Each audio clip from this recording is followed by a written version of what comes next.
Maddie Soto, 13-year-old girl, Stephon Stearns took her life. Why? Well, that's a good question. Was it because she was about to expose him? She was about to expose others involved in the sexual abuse that he was subjecting her to for all of that time. She's telling her friends, I want to go live in the woods after my 13th birthday. And wouldn't you know, right on her 13th birthday, or the day after, within 24 hours of blowing out those candles, she lost her life. Who is all responsible here beyond Stephon Stearns?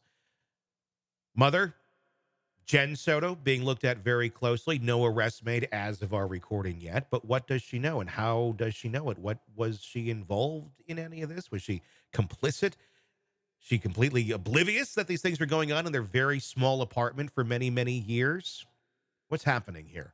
Robin Dreeke, retired FBI special agent, joining us to discuss.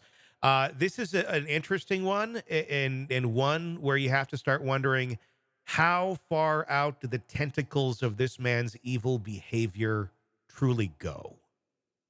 They're going to go far. Yeah. I was watching the presser the other day on this, and the chief said she was perfect at what she said. Is everyone that's been involved or knew Soto is considered part of it, unless proven otherwise. Hmm. I mean, it's almost kind of reverse. Guilty until proven innocent in this Yeah. case because of the proximity, the circle of people around that precious little girl, that evil surrounded. And I'm telling you, they are going to bring down, I think, a massive network of child abuse that it's like you said, long tendrils on this one. It is, and I think that's why there's no other charges yet, because I think as you're kind of sending out these tendrils, as you said, you need people to cooperate, and they're negotiating the type of cooperation with levels of charges that are going to be leveled against them, because you want to get at the core of where this evilness is happening, as well as many tendrils as you possibly can, because as we said last time, if you have a serial pedophile or a serial child trafficker, it can affect one person. One person can affect anywhere between 6 and 400 children. And if you take down two, four, 10, a network, we're talking about potentially thousands of children being emancipated from this kind of lifestyle. So they're going to do. I saw the presser again. I got a lot of trust and confidence in Yeah. what she's doing and what she's allowing her investigators to do, and bringing in other resources, because this can be a huge win against these horrendous, horrible people. I mean, this sort of stuff, how often does it happen in a vacuum where it's just him, he's collecting these photos by himself, and it's just for his own demented? Never.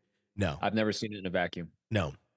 So the fact that he has all these photos on his device, or attempted to delete them, and I had the accidental factory reset the day that they arrested him. Um, is it likely that unfortunately and grotesquely he'd been sharing this stuff with other people?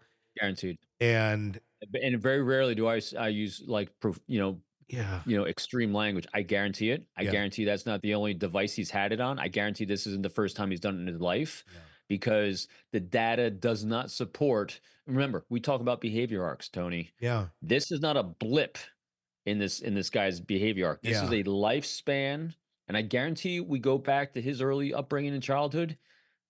The probability of him being abused and exposed to this behavior is extremely Yeah. high. He learned these things early on, and it propagates, and it's an infection that you just can't eradicate. And right, I mean, it's very natural for everybody to be like, great, arrest, get him, and they got him. He's not going anywhere, not been charged with murder yet. And then she's still out there. She's mom, Jen Soto, is still out there. We saw some of her interviews early on. I think a lot of people are screaming, why hasn't she been arrested yet? There's probably a reason to it. There's probably some strategy going on here as Guaranteed. to why she's not behind bars as of yet and innocent, not been charged with anything. Why do you think that is? What do you think is going on here behind the scenes in this investigation? I think they're talking to her a lot, and I think it takes a lot. So when you're doing a type of interview, series of interviews, you're going to have to do with her again. I got my conjecture hat on now because I haven't had anything other than what I've seen in the media. Sure. You're having to not use a hammer. Hmm. She's had a hammer against her head her entire life, and been manipulated her entire life, and so you actually have to tread lightly to let her not be even more ashamed of the behavior that she was witness to her entire life, especially with her own daughter. And so, in order to do that, you can't pile on. Hmm. You're gonna have to inspire her to want to share because I guarantee you she knows more than they even think she knows. Hmm. And if you're going to start charging her, she's just gonna crawl up into a shell like she's done her entire life and go into survival mode and not talk. Hmm. And at least that's my conjecture on this. So I think there will be charges against her. I think they're weighing her cooperation. They're weighing how much she can do to bring down a network. I think they're weighing a lot of these things because I guarantee you this. Guarantee. I'm doing a lot of guaranteeing this episode. I'm sorry. I believe that he will not be the only person she brings down in this Hmm. network. I believe that in order to recollect, because remember, she's also probably going to be having blocked out a lot of memories. This is very traumatic things that she was witness to that she allowed to happen in her presence. Hmm. And so there's going to probably be a lot of blocking going on as well. And in order to break down those barriers for her to remember accurately, maybe other people that she allowed into her life and her daughter's life, other people that she was around even growing up. I mean, I have no idea. Hmm. But I think when you have someone in her position that was that was an unwilling participant, I do think she was unwilling. I don't no mother that at least from what we see of her, Of no her, mother yes. I was does going to say this. it's this show. There's been a lot of Yeah. bad moms. No mother does this out of out of she thinks she's doing something righteous. Yeah. This is and so I think and also they're dealing probably with a lot of psychologists involved with this as well. So they're taking their time and they're being very, very careful with her because she's gonna be the key. Hey, it's Tony Brueski. If you like the podcast, be sure to like, subscribe, and press that bell so you don't miss any of our updates on the cases we're following for you right here at the Hidden Killers podcast from True Crime Today. And thanks